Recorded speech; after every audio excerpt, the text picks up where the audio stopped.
qu'on a l'impression que vous aviez un plan de carrière, mais justement, vous dites tous les temps, j'ai jamais eu des plans de carrière, tout s'est fait un peu par hasard dans ma carrière professionnelle. Et j'ai oublié, pardonnez-moi, je parle d'un flashback, une rencontre, il a une rencontre fondamentale. Et vous étiez, pour payer vos études, vous étiez veilleur de nuit, et à un moment donné, vous rencontrez quelqu'un qui peut-être vous séduit à un moment donné dans votre futur professionnel. Oui, exact, oui, exact. J'ai donné des leçons particulières, c'était simple, hein, c'était vraiment la nécessité, alors cette fois, autant des passages de la radio à la télé ou de la presse écrite à la radio, etc., c'est le hasard. La nécessité, elle était simple, c'était de gagner sa croûte tout le temps. Et une leçon de latin ou de grec, c'est ce que je donnais, ça me prenait quand même 2 heures pour y aller. Donc, pardon, c'était 2 heures pour donner les leçons, et il y avait tout le temps qu'il fallait pour prendre le métro et revenir. Et ça me gagnait de l'heure 4 tickets restaurants, universitaires bien sûr. Donc ça voulait dire qu'avec 8 leçons par semaine, ça allait à peu près pour vivre, mais une fois de plus, j'étais toujours en train de chercher 3 francs 6 sous pour eux. Je ne suis pas allé au cinéma une fois pendant 3 ans. C'est dire, on avait vraiment juste les moyens de vivre. Il n'y avait pas de bourse, pas de bourse possible. Et tu étais dans une mansarde non chauffée dans le quartier des Halles. Exactement. Avec vue sur les rats. Et donc, je raconte maintenant. Et c'est comme ça qu'ayant besoin de gagner un peu plus, ayant envie de gagner un peu plus en vieillissant, là, ne serait-ce que pour les rares copines que de temps en temps on rencontrait, je suis devenu secrétaire de rédaction. Je suis devenu veilleur de nuit de remplacement, hein, de celui qui gardait un hôtel au but de Chaumont. Et le hasard fait que cet hôtel des buts de Chaumont était tout petit, hein, il n'y avait même pas d'étoiles. Il était le plus proche, et de loin, si j'ose dire, il était le plus proche des studios des buts de Chaumont, qui étaient juste derrière, et dont j'avais jamais entendu parler, puisque j'avais jamais vu la télé, que j'y connaissais rien. Et en étant veilleur de nuit là, un jour, je vois arriver un gros bonhomme, dont je me dis qu'il n'était pas beaucoup plus âgé que moi, mais il faisait au moins 120 kilos, il avait un énorme truc sur le ventre. C'était Jean-Yann, qui venait dormir là parce qu'il avait participé à une émission de Jean Nohain. Et c'est lui qui me dit, après m'avoir expliqué là il était chanteur, mais il me dit, qu'est-ce que tu fais toi là comme boulot? Je dis, j'essaye de gagner ma croûte, mais sans ça, il dit, je suis étudiant en Sorbonne, j'ai étudié le latin et le grec, mais ça m'ennuie, j'ai envie de devenir journaliste. Et il me dit, t'as qu'à faire comme moi. J'ai dit, mais moi, je sais ni chanter, ni écrire des chansons humoristiques comme les tiennes. Il me dit, mais moi, je ne suis pas du tout chanteur, là, c'est pour m'amuser. Je suis journaliste. Et effectivement, il avait vu il avait fait le centre de formation des journalistes. Ce que plein de gens vont apprendre dans ce livre. Et c'est lui qui m'a donné l'adresse du centre de formation des journalistes. Et c'est comme ça que je suis devenu journaliste, grâce à Jean-Yann. Et d'ailleurs, pardonnez-moi, tous les livres, en fait, essayent de répondre à cette question, pourquoi je suis devenu journaliste. C'est un peu le but du livre aussi. C'est le but. Oui. Et pourquoi et comment. Exactement. Et mais c'est un livre marrant quand même, hein, parce que... Ah ouais, tout à fait. Et comment surtout s'accrocher aussi chaque fois qu'on a une opportunité et ne jamais laisser passer sa chance. C'est vrai que quand on découvre que Philippe aurait pu dire en arrivant à la radio le 24 décembre 1962, ou après ça, quand on lui demande de faire son premier micro le 1er janvier 63, c'est-à-dire 8 jours plus tard, il aurait pu dire désolé les gars, mais je préfère passer mon réveillon en famille, parce qu'il avait un jeune fils de 3 ans et une épouse, et il aurait pu dire ça. Et ben non, alors qu'il faisait son service militaire, alors qu'il avait un travail le soir à combat et qu'il venait travailler à Radio Luxembourg en plein milieu de la nuit, à l'époque tu dormais très très peu, il a saisi la chance qui lui était donnée à ce moment-là, il s'est accroché, et c'est comme ça que par un enchaînement de circonstances, eh ben, nous avons ce bonhomme-là à côté de nous. Le truc dont je suis le plus fier, effectivement, c'est d'avoir été capable, en revenant du service militaire, là, d'abord d'avoir eu 17 mois quand même, hein 27 mois. 27 mois 21 mois. 21 mois. 21 mois. La seule chose dont je sois fier, c'est que le copain qui me dit tu devrais aller voir à Radio Luxembourg, il y a une place, effectivement, j'ai le réflexe de ne pas dire au gars qui m'embauche, vous savez qu'on est le samedi, le soir du réveillon, et que vous venez de me dire que je commençais, et je commence ce soir à minuit. J'ai fermé ma gueule et je suis venu. La semaine d'après, je n'ai pas dit que je ne voulais pas aller à l'antenne, alors que j'aurais dû dire, mais j'ai jamais fait de radio, moi, etc. Et je l'ai fait. Et c'est vrai que j'ai eu plein de coups de peau comme ça, qui sont quand même tout à fait étonnants. Et si j'ai un seul conseil à donner à partir de ce livre, c'est si vous avez des enfants ou des petits-enfants, faut toujours prendre sa chance. Il est toujours, mais 1000 fois plus facile ensuite de dire, ben non, ça me convient pas, j'ai essayé, mais ça me va pas, et puis on se sauve. Mais en revanche, les coups de chance, ils passent pas deux fois, hein, c'est sûr.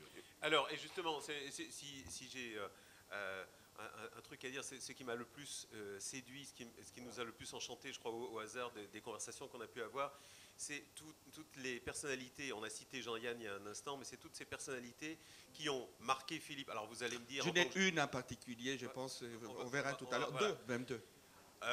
Alors évidemment, vous allez me dire, en tant que journaliste, c'est normal de faire un certain nombre de rencontres avec des gens célèbres, avec des personnalités, avec des gens exceptionnels, etc. Sauf que les personnalités qui ont marqué Philippe et qui chaque fois l'ont fait avancer et qui sont restées, et on le voit dans le bouquin, des personnalités marquantes, on citait Jean-Yann, on pourrait citer... Tabarly. On pourrait citer évidemment Tabarly, parce que quand même c'est Philippe Gildas qui a fait connaître les grandes courses à la voile au grand public français. À l'époque, la première Transat en 1960, personne n'en avait parlé auprès, parce que c'était considéré comme une course, une course anglaise. Il se fait qu'il interviewe Tabarly au moment où il se prépare pour la Transat 64. C'est comme ça que les courses à la voile...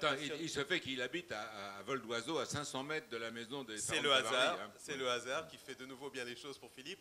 Donc après ça, après Tabarly, il y a aussi Moitessier, il y a aussi Alain Colas. Avant même, quand il était encore en Sorbonne, il avait rencontré un aumônier qui est quand même le futur Monseigneur Lustiger. Sœur Emmanuel, pour moi. Alors après ça, en 77, il se retrouve à devoir faire un reportage au Caire. Et de nouveau, le hasard et la nécessité, parce qu'il devait rencontrer des personnalités françaises qui marquaient, comme d'autres journalistes qui avaient été envoyés un peu partout dans le monde, lui s'était retrouvé au Caire. Et qu'est-ce qui se passe? On lui conseille d'aller voir cette petite bonne sœur dont personne ne parle. Personne ne connaissait. Voilà, qui s'occupe des chiffonniers et qui vit sur un tas d'immondices en réalité. C'est sœur Emmanuel. On pourrait en citer encore plein comme ça, et c'est toutes ces personnalités-là que vous croisez dans le bouquin. Mais, et d'ailleurs, justement, à quel moment vous posez la question, quel est mon réel métier? C'est journaliste ou animateur? Jamais. Depuis le début, au début, je suis seulement journaliste, mais je suis journaliste en presse écrite. Mais je me suis jamais demandé si j'allais choisir entre le journal ou la radio.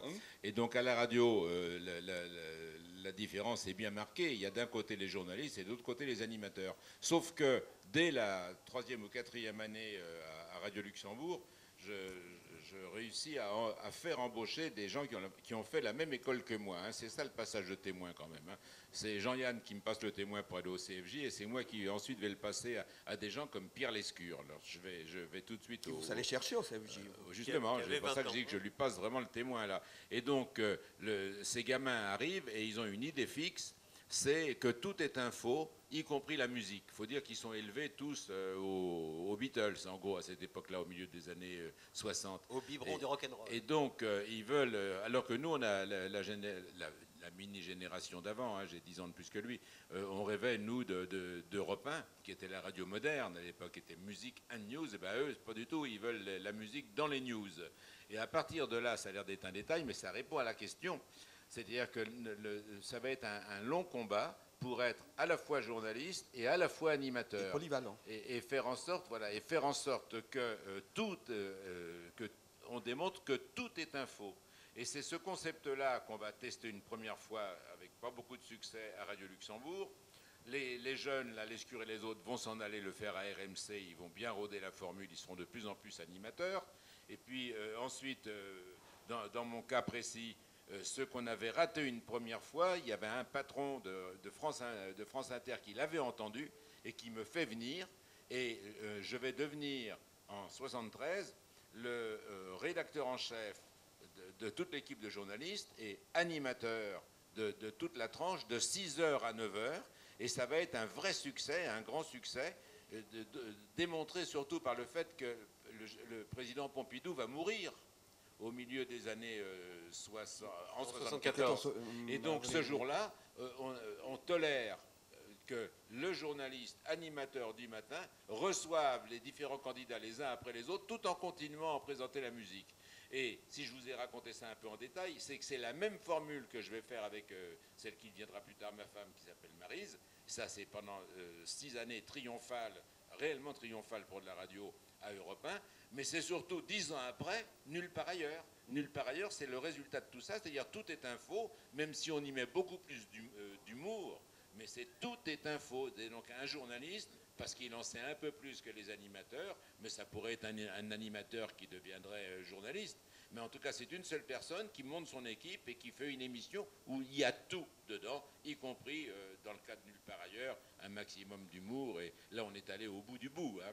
Mais c'est un parcours continu. Et c'est ça qui m'a le plus amusé quand, après l'accouchement réussi par Verlan, j'ai dû réécrire le livre pour le mettre à ma sauce à moi, mais j'ai pas eu grand mérite parce que Verlan et moi on parle pareil. Alors, donc, et c'est ce qui m'a le plus amusé. Assez parlé. Vous parlez Verlan, oui. Ce qui m'a oui, non, on a tous les deux envie de parler très bien français. Voilà.